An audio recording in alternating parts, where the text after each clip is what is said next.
Imagine for a moment stepping out of your modern life. Forget the thermostat, the endless hot water, the instant light. We're going back to the 19th century, to a deep winter morning in the 1800s. The air itself is a physical presence, a biting, relentless cold that seeps through every crack. The landscape outside is a canvas of untouched snow, stretching endlessly under a dark sky.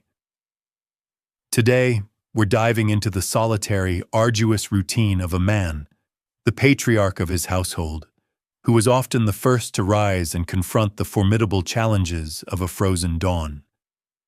His efforts were the very spark that breathed life back into a cold, silent home. There was no margin for error. If the fire failed, the family might freeze. Every task was born of profound necessity, a stark contrast to the ease we know today. Prepare to feel the relentless chill, to almost smell the wood smoke, to hear the sounds of physical labor. This journey is more than just history. It's a chance to truly appreciate the extraordinary comforts we often take for granted. It's a testament to the resilience of those who came before us, who wrestled warmth from the cold, light from the darkness, and life from a world that demanded constant vigilance and unending toil. This is the 1800s winter morning routine, stripped bare. The first stirrings, battling the inner cold. It's still pitch black, a darkness so profound it feels almost physical. Outside, the night is a vast, frozen expanse, and the biting wind whispers relentlessly around the small farmhouse. Inside Thomas's bedroom, the air itself feels dense with cold, every breath a shallow, almost painful intake. He's cocooned under layers of thick, coarse quilts, homespun wool, heavy and stiff against his skin. His body, curled instinctively into a tight ball, is the only source of warmth in the frigid space. The silence is profound, broken only by the faint, muffled sigh of the wind or the distant, frosty crow of a rooster that signals the cruel approach of dawn. Then, the inevitable stirs. Thomas's internal clock, honed by years of rising before the sun, nudges him from a shallow sleep. There's no gentle alarm, no soft light, just the unyielding grip of the deep winter night, permeating everything. He lets out a quiet, guttural groan, a protest against the cold that already seems to seize his lungs. A hand, rough and calloused, tentatively emerges from the warmth of the covers. The air hits it like a physical blow, an agonizing, biting chill that makes his skin prickle with gooseflesh. He recoils instantly, yanking the hand back under the blankets, his body clenching in a desperate attempt to cling to the dwindling warmth. But there's no luxury of lingering. The chores won't wait, the animals need tending, and the fire demands to be lit. With a sigh that mists visibly in the frigid air, Thomas pushes himself up. His bare feet meet the shockingly cold wooden floorboards, sending a jolt of ice through his soles and up his shins. A full-body shiver racks his frame. His movements are stiff, reluctant, every muscle protesting the cold. He quickly reaches for the thick wool socks he prudently left at the foot of the bed, pulling them on with fumbling fingers. Then come the trousers and a heavy woolen shirt, likely the same layers he wore the day before, or clothes he'd laid out nearby, hoping they'd absorb a fraction of his body heat overnight. Each garment is pulled on with an efficiency born of daily necessity, each layer adding a small, comforting barrier against the pervasive chill. He moves silently through the oppressive darkness of the room, guided by intimate knowledge of its layout. From a small, simple chest of drawers, his breath still fogging with every exhale, he retrieves a tallow candle, or perhaps a small oil lamp. His fingers, stiff with cold, work quickly, a silent ritual of survival. He might use a worn tinderbox, striking flint against steel repeatedly, the sharp clink, clink, clink echoing in the stillness, showering sparks onto a piece of char cloth until a tiny orange glow appears. Or if he's fortunate, he'll use a precious, short-lived match. Its brief, sulphurous hiss and sudden flame, a small, welcome burst of warmth and light. The hesitant flame finally catches, sputtering, then steadying, casting a faint, flickering glow. It barely pushes back the overwhelming darkness, merely illuminating a small circle around him. Long, dancing shadows stretch and recede with the flame's unsteady breath. This isn't light for comfort or reading. It's barely enough to navigate by. A small, fragile beacon against the inky blackness that still presses in from all sides. He holds it close, appreciating its meager warmth, a tiny, defiant sun in his palm. His steps then lead him to a secluded corner of the room, where a simple chamber pot rests, partially hidden behind a crude screen or a hung blanket. This provides the briefest moment of privacy, and more importantly, spares him an exposed, freezing trek to the outhouse in the deep of night. Once done, he covers it with quiet dignity, the quiet clink of the lid sounding unnaturally loud in the silence. Then, a quick, bracing wash. He finds a basin with water, likely already crusted with ice on colder nights, its surface often skimmed with a thin layer of frost. Dipping a rough cloth into the icy liquid, he quickly wipes his face and hands, the shocking cold making him wince involuntarily. It's a pragmatic act, not one of luxury. With a final sigh that turns to vapor, he extinguishes the lamp, plunging the room back into near-total darkness. Every drop of fuel, every precious flicker of light, must be conserved for when it's truly essential. His body, now slightly warmer from the activity, is ready for the real work to begin. Rekindling the hearth, the home's beating heart. A faint, muffled crow of a rooster pierces the morning air. Thomas, carrying the chamber pot, steps from the bedroom into the main living area, which serves as kitchen, dining space, and often the sole heated room in the house. The air here feels even colder, heavier than the bedroom, holding the night's deep chill in its stillness. At the very heart of the room stands the imposing fireplace, a gaping maw of blackened stone and rough brick, its chimney rising like a silent sentry through the roof. It is the undisputed center of his world, its dormant coals holding the silent promise of warmth, the only thing that truly makes the long winter nights bearable. His first, most crucial task, even before coffee, is to rekindle the fire. He kneels before the hearth, the pervasive chill radiating from the cold stone. The faint scent of old ash and wood smoke hangs in the air. With a long iron poker, he carefully stirs through the gray-white remnants of last night's blaze, hoping to find any lingering embers. His eyes scan for a faint, persistent glow, a tiny red heart pulsing beneath the ash. If a glimmer of red or orange is found, a spark of life remaining from yesterday's fire, he gently pushes the ash away from it, exposing the fragile heat. Then he reaches for the bellows, a worn leather and wood tool hanging nearby. He positions its nozzle near the ember and begins a slow, rhythmic pumping. A soft whoosh, then a puff of smoke, then a more insistent breath of air. The ember brightens, a tiny victory. Next, he carefully lays small pieces of tinder, dried leaves, shredded bark, tiny twigs as brittle as glass, directly onto the awakening glow. These catch quickly, sending a nervous, hesitant flame flickering upwards. A small curl of smoke, smelling of pine and frost. Then a triumphant lick of flame confirms success. If, by misfortune, no embers survived the night, a common and frustrating occurrence. The process would be far more arduous. He would then have to reach for his flint and steel, striking them together repeatedly, showering sparks onto a piece of char cloth, carefully nurtured until a fragile glow appeared. Or he would use a precious, short-lived match, its brief, sulfurous flame the only source of heat to ignite the initial kindling.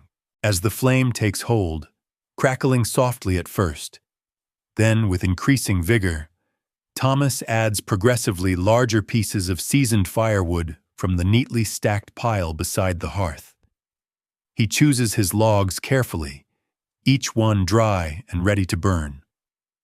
The sound of the wood catching, a crisp, dry pop followed by a steady hiss, fills the room.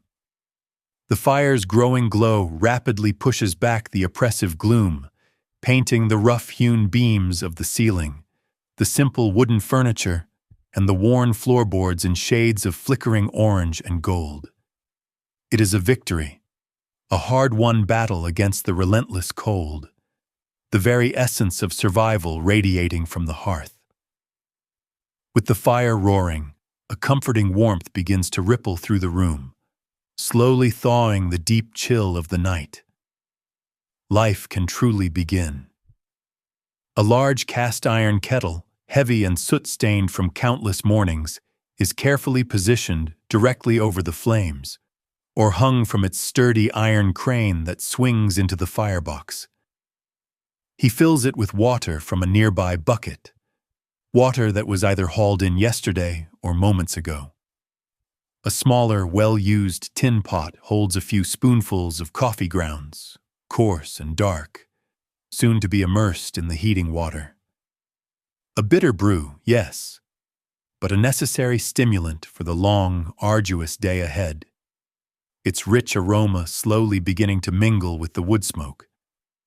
The subtle scent of damp wool and cold earth that had clung to the room begins to recede, replaced by the comforting, inviting scent of fire and brewing coffee. Daily chores, sustaining life in a frozen world. The sun is just beginning its slow ascent over the snow-laden horizon, a pale, hesitant disk in a vast, steel-gray sky. Its light, weak and diffused, casts long, ethereal blue shadows across the pristine, untouched snow, stretching out from every tree and fence post like spectral fingers. Thomas, now bundled in a thick, heavy cloak of coarse wool, cinched tight against the biting wind, stands ready to face the brutal cold outside. This isn't a leisure stroll. It's the beginning of another cycle of vital labor. He takes up his heavy wooden yoke, its smooth, worn curve fitting across his shoulders.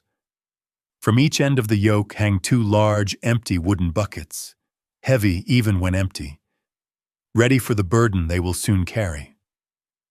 His destination, the well, often a significant distance from the house, sometimes a quarter-mile or more across the snow-covered fields. This is a daily pilgrimage, a ritual of survival, regardless of the biting wind, the drifting snow, or the sheer, unyielding cold. He trudges through the deep snow, his thick boots crunching softly with each determined step. His breath mists in the frigid air, forming clouds that dissipate almost instantly. At the well, partially covered by a crude wooden structure meant to protect it from the worst of the elements, he begins the arduous task. He lowers a bucket attached to a thick, rough rope down into the icy depths, the rope groaning under the strain. The sound of the bucket hitting the unseen water below is a faint, hollow plop, muffled by the cold. Then, the real effort begins. He pulls the rope hand over hand, his muscles straining against the immense weight of the water-filled bucket, his knuckles turning white. The rope chafes against his skin, cold and wet. He grunts with effort as he hoists the heavy, ice-cold water to the surface, the bucket sloshing, threatening to spill its precious contents. He carefully pours the water into one of his yoke-bound buckets, then repeats the process for the second. Every drop for his drinking, his cooking, his rudimentary washing, and for his few animals depends on this strenuous, repetitive labor. There is no tap to turn, no endless, effortless supply. This is not running water. This is walking water. Earned with every weary, freezing step, each drop a testament to his sheer physical endurance. He returns to the house, the buckets now heavy, swinging slightly with his deliberate gait. He walks carefully, trying not to spill a single precious drop, knowing the effort it took to acquire it. Once inside, he pours some of the newly acquired water into the now hot kettle, which continues to steam and bubble over the fire, ready for his coffee. The rest of the water goes into a large cistern or water barrel strategically placed near the fireplace, allowing it to slowly warm throughout the day for other needs. But his work is far from over. He heads out again, this time towards the small, snow-dusted barn where his few livestock are kept. He feeds the chickens, scattering grain on the straw, and carefully gathers any fresh eggs, still warm against his chilled fingers. He checks on his cow, ensuring it has enough hay and water, often having to break any ice that has formed in its trough during the night. These animals are critical for his sustenance, providing milk, eggs, and occasionally meat. Their care is an integral, non-negotiable part of his solitary morning routine. Back inside, the house has absorbed more of the fire's gentle warmth, a stark contrast to the biting cold outside. He prepares his simple breakfast. Perhaps porridge or oatmeal cooked slowly over the fire, its humble aroma now mingling with the lingering wood smoke and fresh coffee. If he is fortunate, there might be a side of dried bread or a small, precious portion of salt pork. The strong, dark coffee, brewed thick and robust, is poured into a simple earthenware mug. He sits by the fire, a moment of quiet communion with the warmth, the only true comfort against the lingering chill in the house. He eats quickly, silently, savoring the sustenance before the demanding day fully unfolds. There's little time for leisure, only for the practical act of nourishing his body for the tasks ahead. Preparing for the day. A cycle of labor. Breakfast finished, the work did not pause. It merely shifted focus. Thomas, fueled by the hot porridge and bitter coffee, wasted no time. His hands, though warmed by the meal, still retained a lingering stiffness from the cold. He would take his few breakfast dishes, a wooden bowl, a metal spoon, his earthenware mug, and carry them to a small wooden basin set near the hearth. From the kettle, which continued to murmur and steam over the glowing embers, he'd carefully ladle a small amount of hot water into the basin. There was no soap to speak of, just the scrubbing power of the hot water and a rough linen cloth, which he used to meticulously wipe down each item.